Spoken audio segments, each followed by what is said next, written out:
কি হচ্ছে মধ্যপ্রাচ্যে? ইরানে হামলা চালিয়ে হামাস প্রধান হানিয়াকে হত্যা করল ইহুদি দখলদাররা।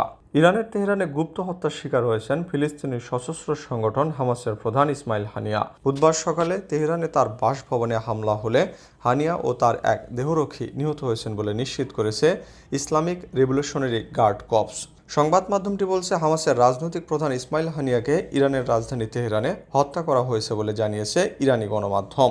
ইসলামিক রেভলিউশনারি গার্ড কর্পসের বিবৃতিতে হামাস নেতার মৃত্যুতে ফিলিস্তিনের জনগণ, মুসলিম বিশ্ব এবং প্রতিরোধ ফ্রন্টের যোদ্ধাদের প্রতি সমবেদনা জানানো হয়েছে।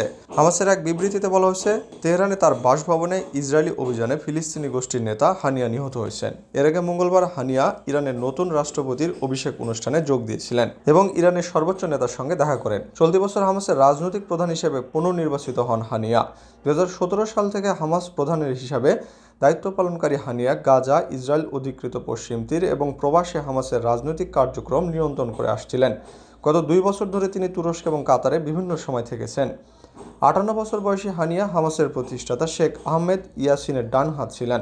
আহমেদ ইয়াসিন 2004 সালে একটি ইসরায়েলি বিমান হামলায় নিহত হন। 2006 সালে ফিলিস্তিনি সংসদ নির্বাচনে হামাসের আশ্চর্যজনক বিজয়ের সময় হানিয়ার সংগঠনের রাজনৈতিক নেতৃত্ব দেন। ওই নির্বাচনে প্রেসিডেন্ট মাহমুদ আব্বাসের নেতৃত্বাধীন ফাতা পার্টিকে পরাজিত করেছিল হামাস।